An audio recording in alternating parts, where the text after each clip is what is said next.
Mesdames, Messieurs, bonsoir. Merci encore une fois d'avoir choisi B1. Sur le plateau se retrouve aujourd'hui à Bruxelles. Et étant donné que nous sommes à Bruxelles, nous avons accepté de faire un petit tour ici à l'ambassade pour rencontrer l'ambassadeur actuel, son Excellence, Monsieur Henri Monva-Sakani, qui est, à part cette casquette d'ambassadeur, qui est aussi un grand écrivain.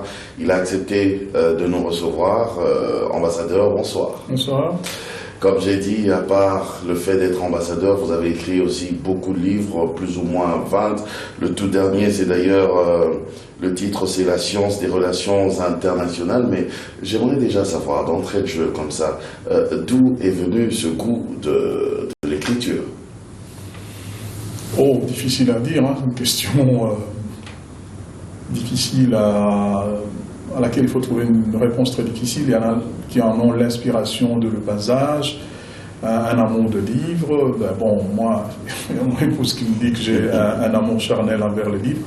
J'aime bien le palper, les toucher et tout. Mon cadre que je trouve idéal, c'est peut-être ou la librairie ou la bibliothèque. Et par utilitarisme aussi, hein, le fait que j'ai énormément appris, je suis dans une certaine mesure self-made man, je me suis plus formé que j'ai été formé, j'ai plus appris par moi-même en allant consulter les grands esprits et tout ce qu'ils ont eu, ils l'ont consigné quelque part. Et donc par utilité, par nécessité, par amour, par un penchant quasi naturel, je suis tombé un peu là-dedans comme Obélix dans la potion magique. Dans la potion magique, dès le bas âge, et je me suis jamais lassé de ça. Ça fait un peu comme ma seconde nature. Alors, vous avez écrit comme ça, vous avez beaucoup écrit, vous continuez à écrire. C'est vrai, c'est une passion, mais après, quelqu'un pourrait vous poser la question de savoir est-ce que vous gagnez quelque chose derrière tout ça, ou bien vous gardez juste le côté passion? Difficile à dire également, dans la mesure où chacun fait son job. Moi, j'écris aux éditeurs, aux libraires, à d'autres de faire les leurs pour que ça produise, ça devienne du business s'il le faut. Mais moi, je ne peux pas vendre. Je sais écrire, j'essaie. Beaucoup écrire, je ne pense pas, parce qu'il y a des gens qui ont une bibliographie plus étoffée que la mienne. J'essaie encore d'en écrire d'autres. Parce qu'en fait, les livres naissent dans la tête. On les a toujours quelque part et puis un jour on les matérialise. On a un peu de temps. Parce que tout le grand problème qu'on a, c'est le temps. Parce qu'on a le temps à consacrer à l'écriture, ça demande quand même un certain talent, c'est vrai, mais beaucoup de temps qu'il faut.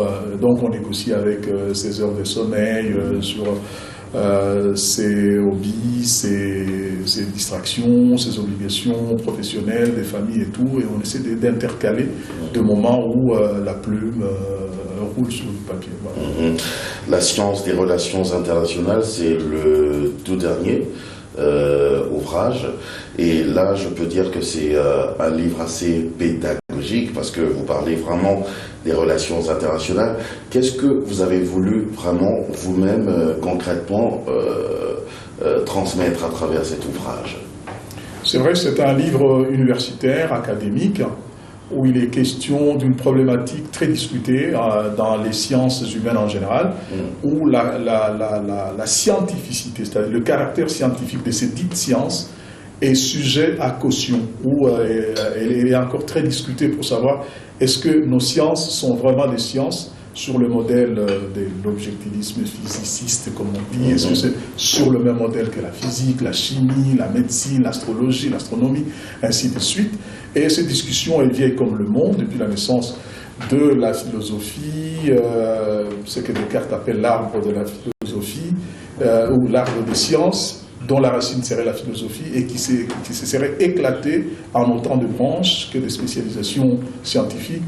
Les plus développées sont les premières, comme la physique qui donne un modèle d'expérimentation, démathématisation, d'un certain nombre d'axiomisation, des démarches qui démontrent que les faits étudiés sont tels qu'ils sont vus, et tout ce qu'on en a tiré comme pratique en termes de techniques et de technologies.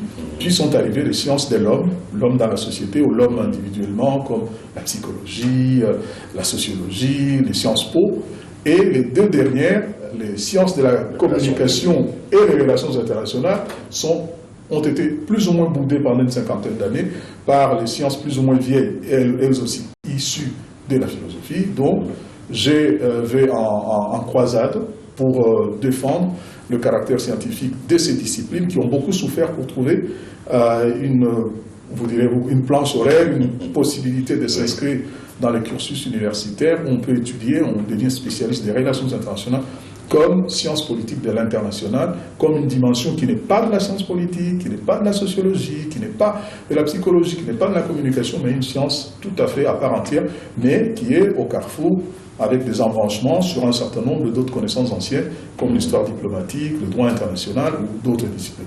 Voilà donc, c'est ce travail que j'entreprends dans le dernier ouvrage, dont la deuxième édition va arriver très très vite parce qu'il y a eu quelques adaptations à faire. Jamais livre n'aura suscité autant de besoin d'être adapté aux discussions qu'il a suscité déjà. Mais en tant qu'ambassadeur dans le cadre de la diplomatie, est-ce que vous pensez que pour nous, le Congo, puisque vous êtes ambassadeur de la RDC justement ici en Belgique, est-ce que vous pensez que dans le cadre de la diplomatie, c'est important de connaître, d'accentuer un petit peu cette science des relations internationales?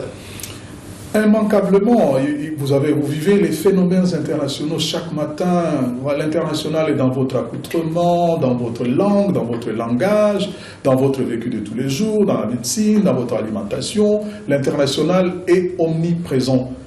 Aujourd'hui, vous venez d'entendre parler des frappes aériennes américaines en Syrie, sur l'État islamique, des djihadistes irakiens, vous entendez parler d'Ukraine, de Poutine qui aurait fait ceci, la chute du mur de Berlin, la Première Guerre mondiale, la Deuxième Guerre mondiale, la colonisation, la mondialisation, tous ces concepts, il y a une science qui les malaxe, il y a une science qui les étudie, qui les approfondit et qui les conceptualise. Donc on a besoin des relations internationales plus que jamais. Plus que le Congo, plus que d'autres peuples, les Congolais ont intérêt à comprendre les relations internationales. Elles ont été tellement déterminantes dans le cursus historique de notre pays.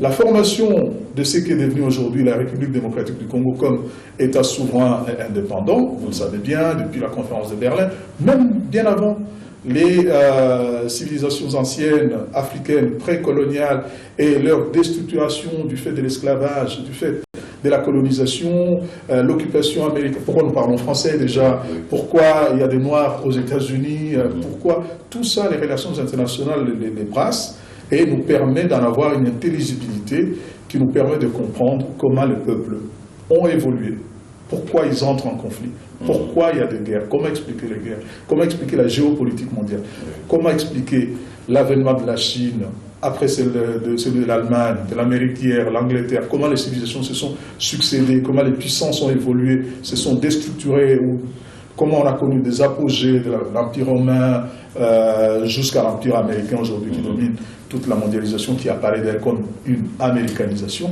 Toutes ces questions d'économie internationale, ces questions des rapports de puissance, des rapports de force, la puissance telle qu'elle a évolué, la puissance forte en termes d'armée, la puissance douce en termes de culture et d'influence. Hollywood aujourd'hui est une entreprise de domination mondiale, mais à travers la domination douce culturelle, sans que vous criez gare, vous reproduisez des modèles dominants. Et tout ça, quelqu'un du Congo ou du monde qui ignorerait les relations internationales serait en retard d'une très grande époque. Vous avez actuellement, on va quitter le côté livre, vous avez actuellement lancé une campagne ici en Belgique, Do Lova Congo. Déjà d'entrée de jeu, d'où est venue cette idée? Ah, belle transition, parce qu'on parlait des relations internationales.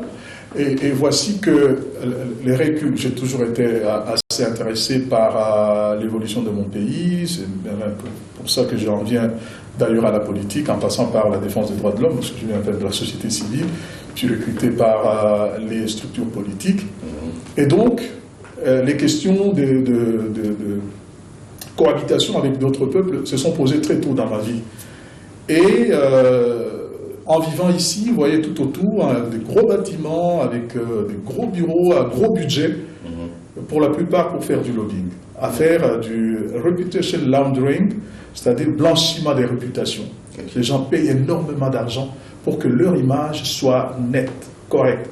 Il y a de plus en plus de notions comme l'image, l'image sur le web, sur la toile. Vous parlez des relations internationales. Non, j'en suis à l'image des hommes, l'image des structures, les images de pays. Okay. Il y a des pays qui... il y a toute une discipline des connaissances aujourd'hui qui s'appelle le lobbying, qui est aussi une pratique, qui voudrait que ses intérêts soient défendus d'une certaine manière. On paye énormément d'argent pour sauvegarder son image. Or, entre-temps, j'ai vu les pratiques des Congolais, surtout à l'étranger, qui allaient dans le sens de saccager toute l'image, toute la réputation du Congo. Or, si on sait que les questions de perception, les questions d'image et de représentation, lorsque deux personnes ou deux peuples se rencontrent, c'est d'abord des grilles de lecture qui se rencontrent, c'est d'abord un choc de culture. Et donc, tel qu'on vous conçoit, tel qu'on vous perçoit, vous êtes jugé du haut ou du bas de l'échelle. Or, malheureusement, nous n'avons pas fait très attention à ces questions d'image et on a participé à détruire dangereusement la réputation d'un peuple. Dans ce domaine, plus que... Vous parlez du Congo, hein? Je parle du Congo, justement, oui, étant rendu compte que les Congolais s'évertuent avec une rare délectation à taper sur leur propre pays, à ne raconter que des images loufoques, macabres, de n'importe quel autre qualificatif. Lorsqu'il s'agissait du Congo, j'ai dit, mais ce peuple est en train de faire un suicide collectif. Parce qu'à l'international, vous ne survivez que lorsque vous êtes bien perçu.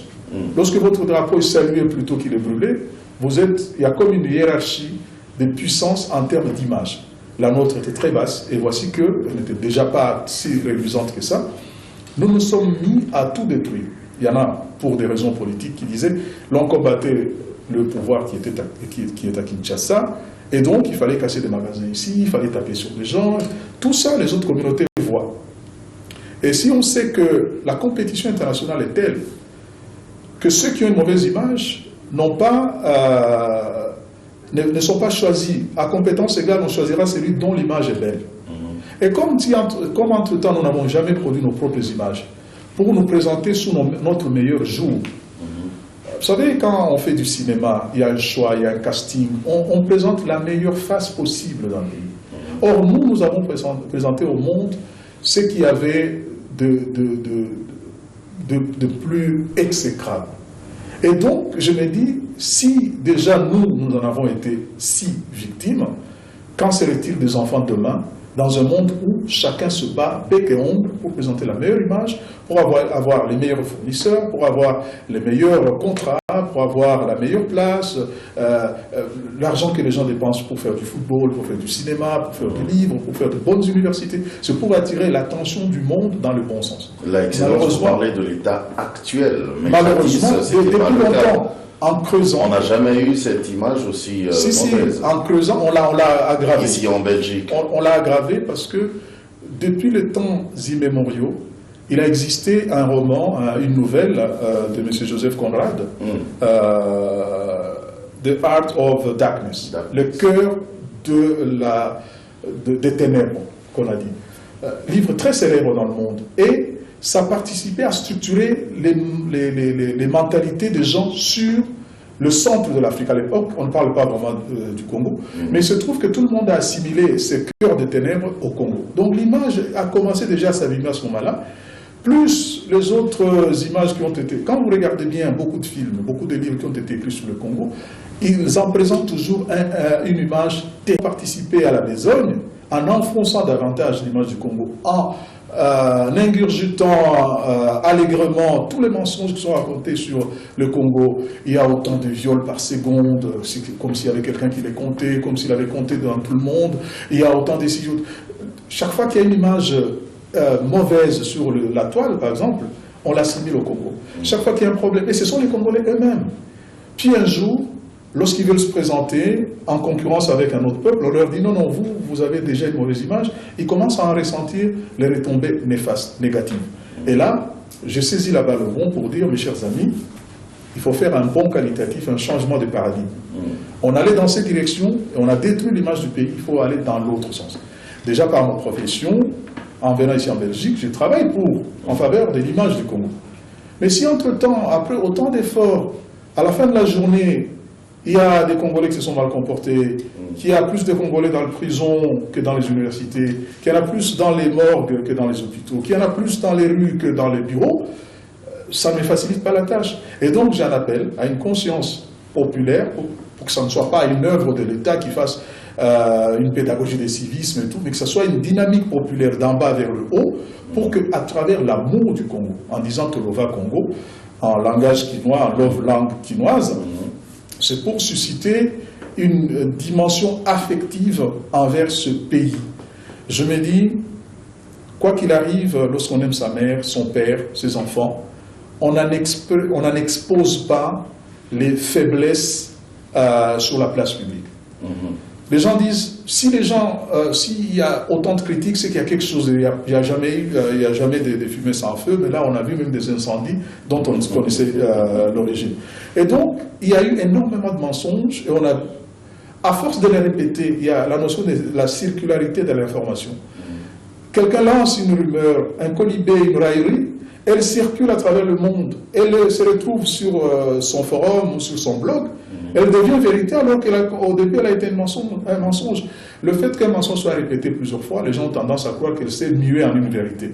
Et c'est un combat acharné contre toutes ces hérésies sur la réputation du Congo et donc son avenir. C'est un pays en pleine croissance, un pays qui a aligné au moins 2 mandatures démocratiques, quelles que soient les faiblesses qui ont été identifiées ici ou là. Des élections parfaites n'existant pas, ni ici, en Belgique, ni aux États-Unis, ni en France, il y a toujours des problèmes partout. Mais ailleurs, on a appris à faire du storytelling, expliquer son histoire par soi-même, présenter l'image qu'on voudrait présenter au monde par soi-même, produire du contenu pour que les autres gobent ce que vous produisez vous-même.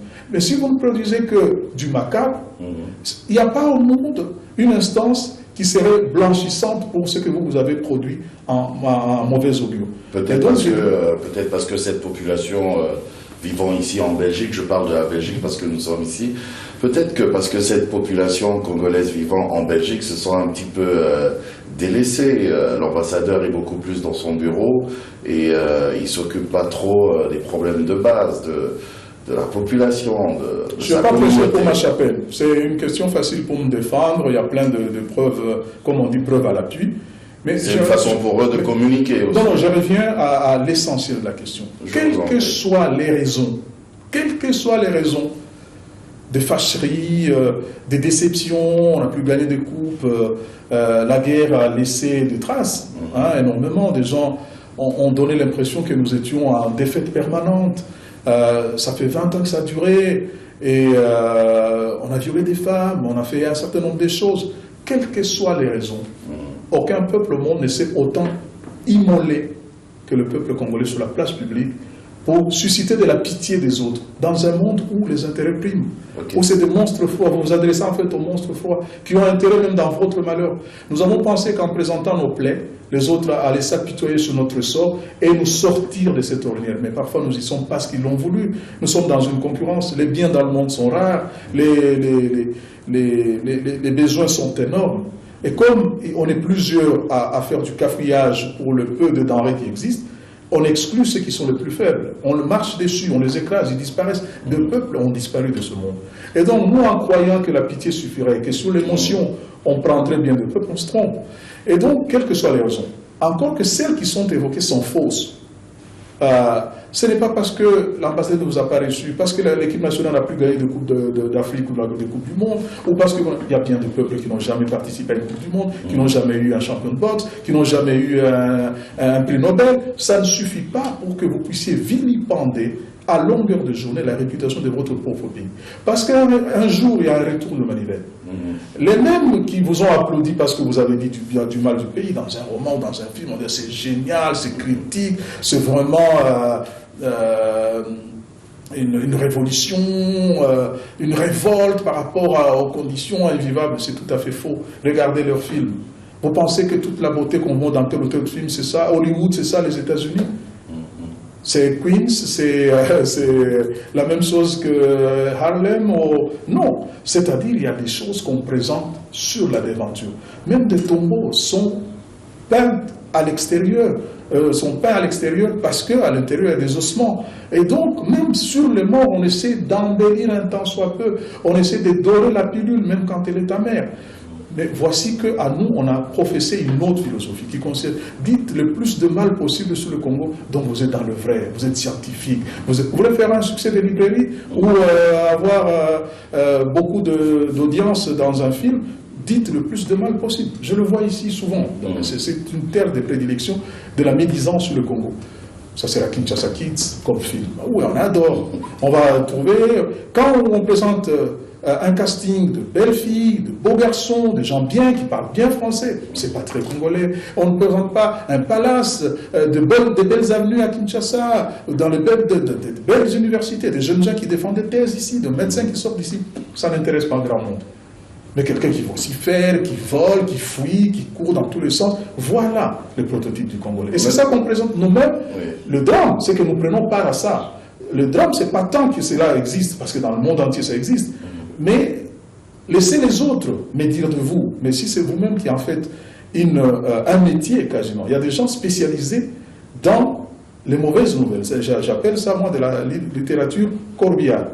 Chaque fois que vous voyez passer un corbillard, c'est qu'il y a un mort dans le quartier. Et quand vous voyez ces gens écrire, c'est qu'ils vont dire encore des choses innommables sur le Congo. Monsieur Mouva, justement, mais c'est bien cette idée, tout ce que vous avez évoqué et tout, et l'idée que vous avez eue de lancer finalement Tolova Congo pour susciter encore une fois cet amour du pays.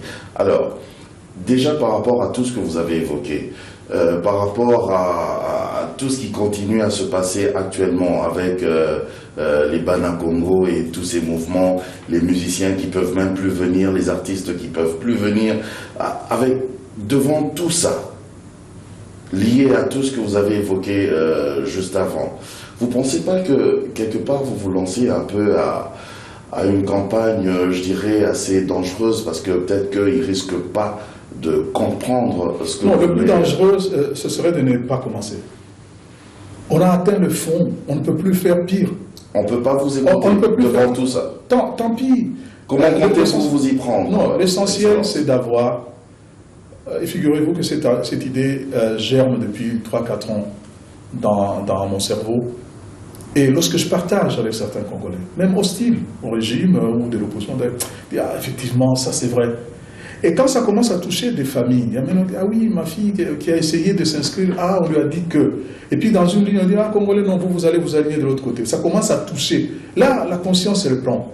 J'ai confiance, moi je suis optimiste, je sais que la conscience, elle est encore là.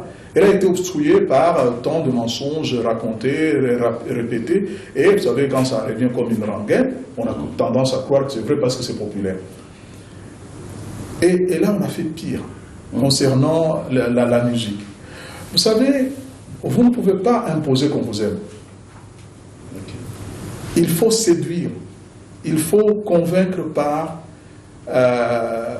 la fascination. Il faut fasciner par ce que vous présentez de mieux. C'est votre culture, c'est votre littérature, c'est vos savants. On vous parlera d'un Cheikh Anta Diop là-bas, on parlera d'un Pelé ici, on vous parlera d'un Alain Delon, on parlera... Chacun présente son Eddie Merckx, son Mike Tyson, parce que j'aimerais un jour faire du tourisme dans tel pays, parce que c'est quand même le pays d'origine de tel ou tel autre qui a été mon idole. Or, on ne peut pas se le cacher, en matière de culture, la musique congolaise a joué le rôle de peloton de tête, dans une certaine mesure. Cette fenêtre d'opportunité a été extraordinaire. Je connais des gens qui n'aimaient pas seulement le pays, mais qui adoraient cette musique. Donc, au moins par ce bout-là, voilà que le peuple, des peuples du monde se retrouvaient un peu dans cette ambiance congolaise, ambiance quinoise. La fête n'était totale sans la musique congolaise, ici, partout. Voici que c'est la poule aux œufs d'or qu'on a assassinée. Et comme la nature a horreur du vide, qu'est-ce qui s'est passé? C'est que les autres musiques africaines ont pris le pas sur la musique congolaise. Et ce sont les Congolais maintenant qui dansent sur la musique d'autres peuples. Qui est-ce qui a perdu? Les musiciens, me disent-ils, ils continuent avec le même embonpoint, rien n'a changé pour eux.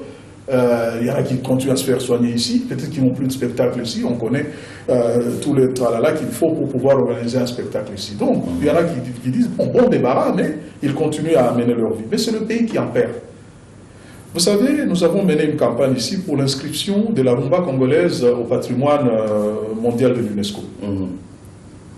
Justement, le fait qu'on ait attaqué tant les musiciens congolais a été un motif supplémentaire pour se dire il faut sauver, parce que non seulement qu'elle était en danger d'une certaine déformation, c'est sur le plan technique, mais maintenant elle est même combattue physiquement pour qu'elle existe. Alors il faut sauver, voilà, une espèce en voie de disparition, la rumba congolaise. Donc raison de plus pour que nous puissions revivifier cette volonté de voir la rumba congolaise s'inscrire au patrimoine mondial de l'humanité. L'humanité nous reconnaît au moins une dimension. Nous n'avons aucune œuvre culturelle à nous, à part Virunga, dont on nous passe assez naturel et tout, mais sur la création humaine, nous n'avons aucune œuvre inscrite au patrimoine de l'UNESCO.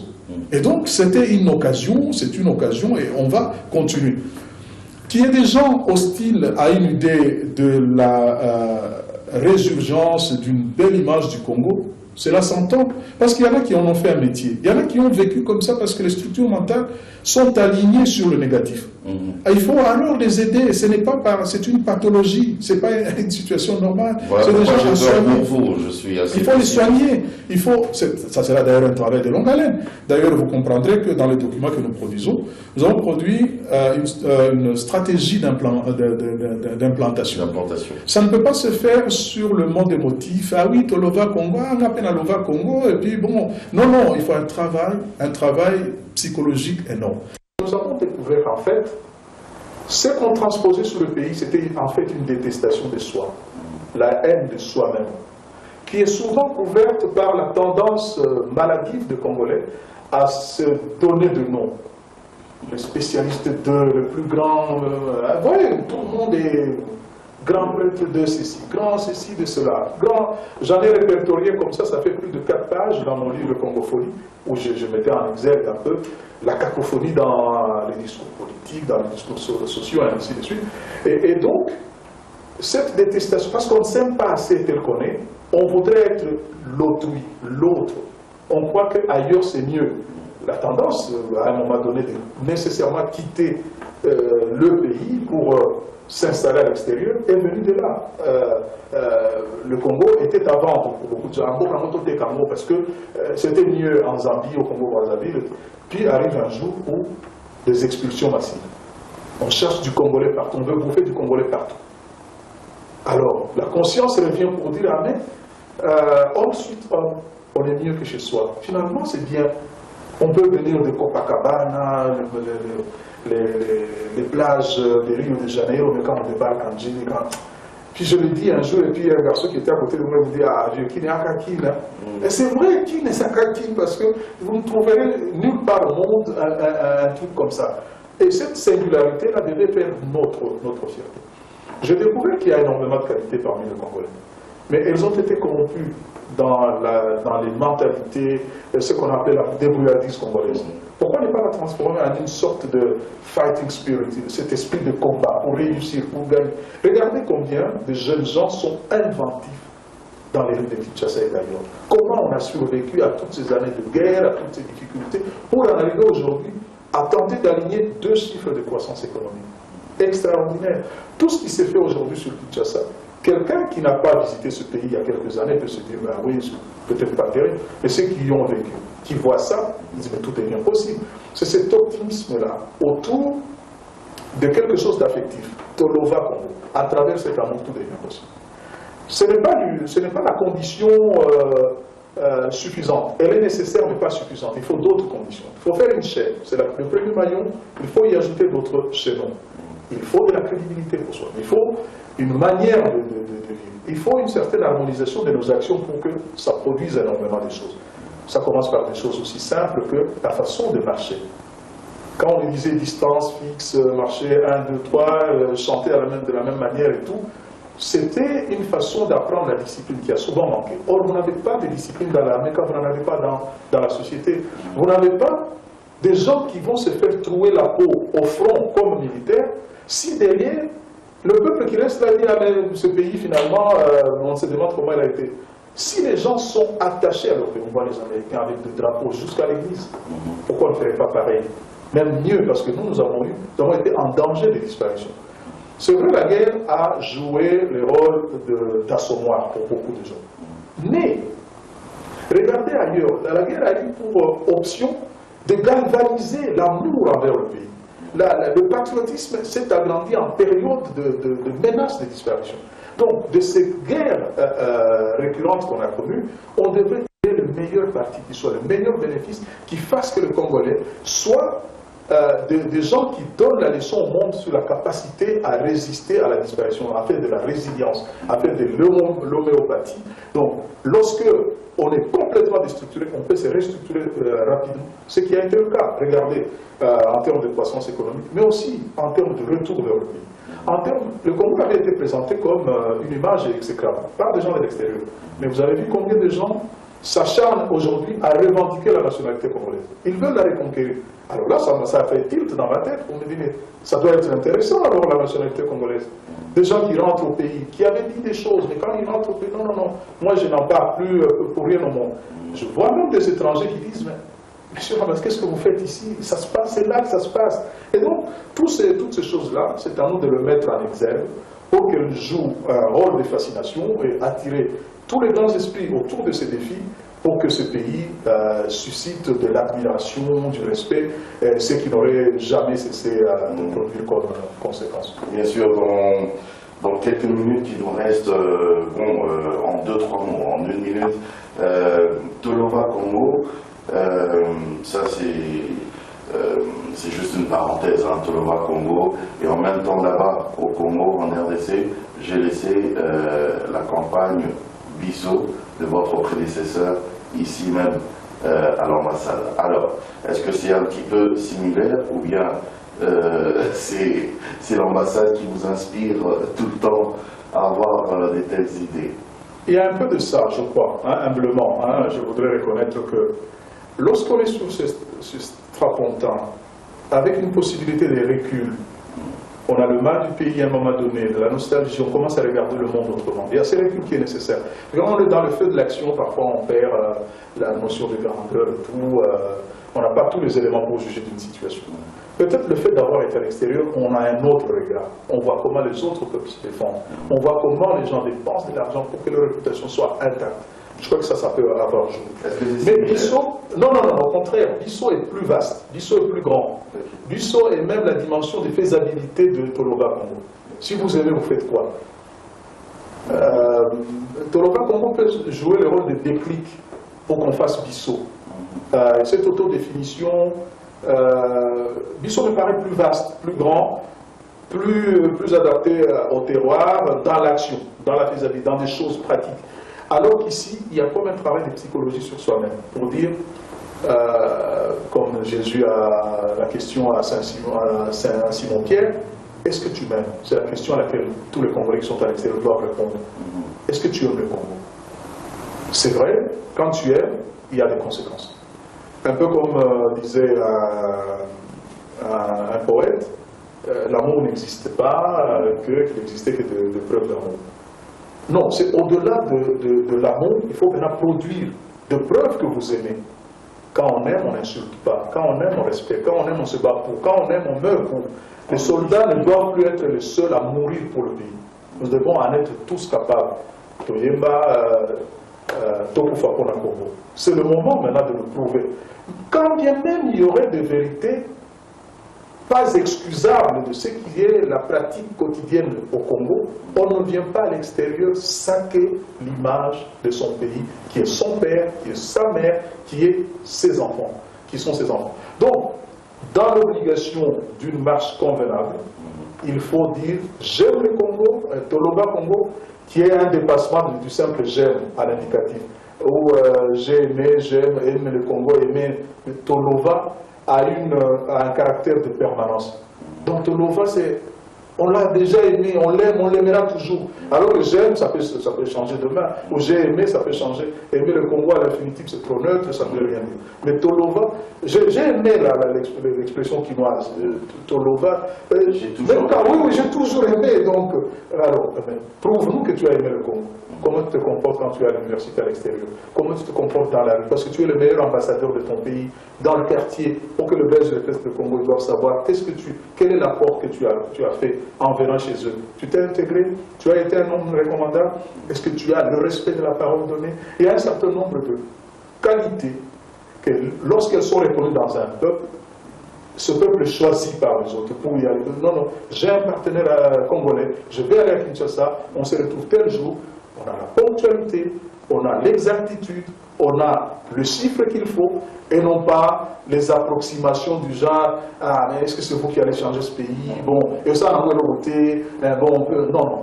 On est, par son comportement, le meilleur défenseur de son pays lorsque on agit pour que vous soyez respecté. Et comme vous dites dans Bissau, le Congo, c'est nous. Le Congo est une expression de nous-mêmes. Tel que l'on nous voit, tel qu'on nous sent, tel qu'on nous juge, on jugera le pays. Parce que le pays est plus ou moins neutre. C'est un milieu naturel qui attend d'être transformé par l'homme congolais. Le Congo, c'est d'abord le Congolais, qui est le continuateur de l'œuvre de Dieu de création. Dans sa créativité, dans la mode, la musique, l'écriture, tout ce que vous voulez, qui peut susciter de l'admiration de la part d'autres peuples qui peuvent venir au Congo en sachant qu'il y a d'abord les Congolais, défenseurs de leur pays, l'aimant, les choyant, en présentant les meilleurs atouts, en minimisant les faiblesses comme tous les pays du monde, le premier les États-Unis, présentant une industrie aussi forte que l'industrie culturelle à travers Hollywood, les jeans, tout ce que vous dites, leur anglais et tout, CNN et tout, concourt à faire, vous pouvez vous imaginer combien de moyens on met pour défendre l'image d'un pays qui est déjà une superpuissance. A fortiori, nous devons faire converger tous les esprits pour qu'ils positifs en faveur du Congo. Et Tolova Congo ne va pas s'implanter comme un mouvement populaire, genre mouvement populaire de la Révolution, par émotion, quelqu'un qui a vu sur le net et dit « Ah oui, moi aussi ». Non, nous formons les gens à travers des séminaires, à travers des universités d'été, comme on dit ici. Et donc, nous disons aux gens les B.A.B.A. indispensables à acquérir pour pouvoir se déployer et que cet amour soit au-delà de l'émotion, qu'il soit un amour rationnel. Alors, vous-même, l'initiateur, pour terminer, est-ce que l'ambassadeur Alova Congo... Non, Alova Congo, c'est très fort. Il y a dans Tolova Congo l'idée de Bissau. C'est l'ensemble. Je peux le dire moi-même, ça ne veut rien dire. C'est pourquoi la première structure de Tolova Congo, c'est la brindille, comme nous disons. Il faut être à 3 pour commencer. À 2, vous êtes dans une relation trop personnelle. Nous faisons de la proxémique, qui est la conception de l'espace et le sens qu'on en donne. Et donc, le Congo existe en tant qu'individu. Il ne faut pas faire du communisme, à faire fondre les individualités, mais faire en sorte que l'action ne commence que quand on est un peu à plusieurs, pour qu'on aille vers une dimension. Moi, j'ai commencé très tôt, j'ai travaillé, et d'ailleurs le modèle que nous prenons, c'est le modèle de l'enseignant, pour susciter des volontariats, du bénévolat et de l'engagement. Ce que vous savez, vous le donnez. Ce que vous savez en tant que journaliste et Papa Jacob, vous devez savoir le transmettre. C'est l'idée de Tolova Congo. Le Congo, je dois mettre tous les Congolais à diapason. Si tu es spécialiste en informatique ou à je ne sais quoi, tu dois être capable de transmettre. Plutôt que de dire qu'on dise un jour, en Afrique, un vieillard qui meurt, c'est une bibliothèque qui brûle. Non, il faut que ce vieillard qui ne meure, que cette bibliothèque dispense suffisamment de connaissances pour les autres. Donc on en appelle à cet exemple de l'enseignant et qui se donne, et moi j'ai fait ça, depuis le jeune âge, je continue à gérer les jeunes gens pour pouvoir communiquer ce que je connais, j'essaie d'en apprendre davantage pour le transmettre dans les livres, dans les discours, dans les conférences ou d'autres moyens, de sorte que Tolova Congo ait un contenu et que nous soyons fiers d'avoir légué un héritage palpable, appréciable pour les jeunes générations, qu'elles soient capables de se battre à armes égales avec les autres parce qu'on leur aura donné suffisamment de clés pour qu'elles essayent d'ouvrir suffisamment de portes. Excellence, merci. Pour Pour ceux qui nous ont pris en cours, aujourd'hui nous avons reçu son Excellence Monsieur l'ambassadeur Henri Mova Sakani, qui est l'ambassadeur de la République démocratique du Congo, ici même en Belgique. Nous avons parlé de la campagne Tolova Congo, et il y va de tous les Congolais justement d'aimer et de se battre pour la République démocratique du Congo. Vous avez des questions, envoyez vos SMS via ce numéro de téléphone qui se trouve au bas de vos petits écrans. On va se retrouver la prochaine fois pour un autre numéro sur le plateau. Au revoir.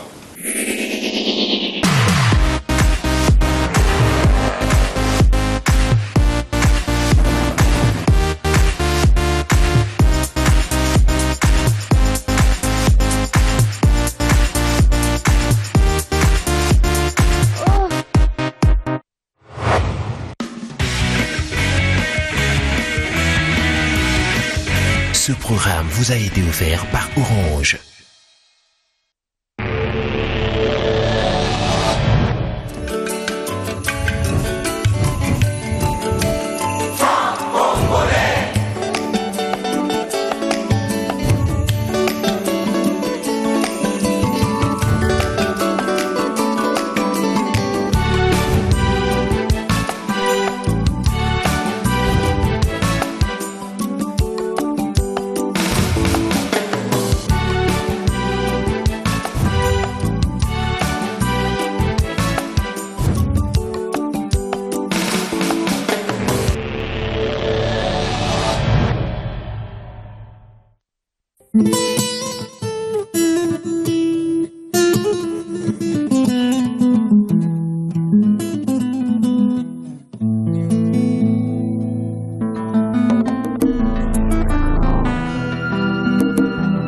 Dignité, honneur, fierté, c'est Bisso.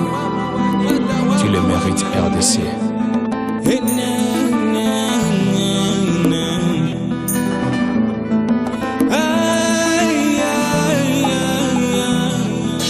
Biso, bana mboka moko.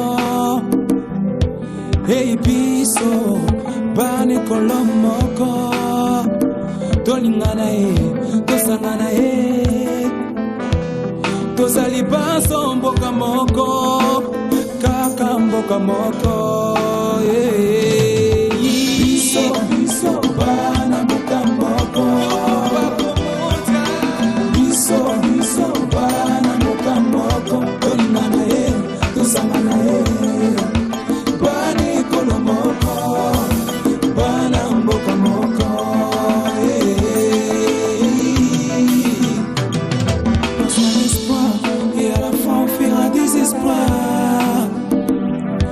Sans l'espoir, et à la fin on fera des espoirs. Tozali bana mboka moko, biso tozali bana ekolo moko. Biso, bana mboka moko. Biso, bana mboka moko. Tolingana tosangana bana ekolo moko, bana mboka moko.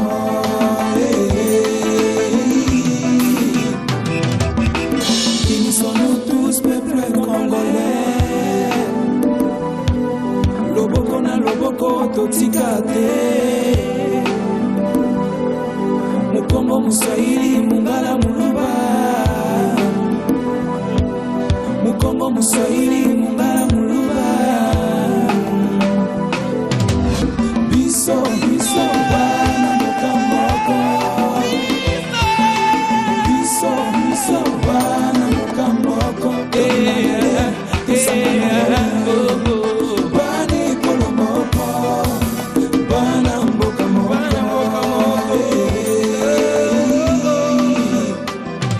Soyons soudés comme un seul homme.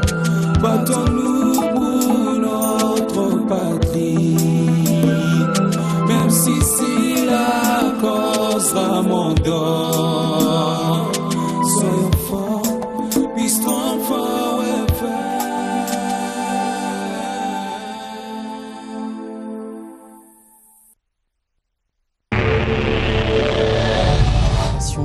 L'ICOFI, Human Rights Watch veut la tête du patron de la police de la ville de Kinshasa, le général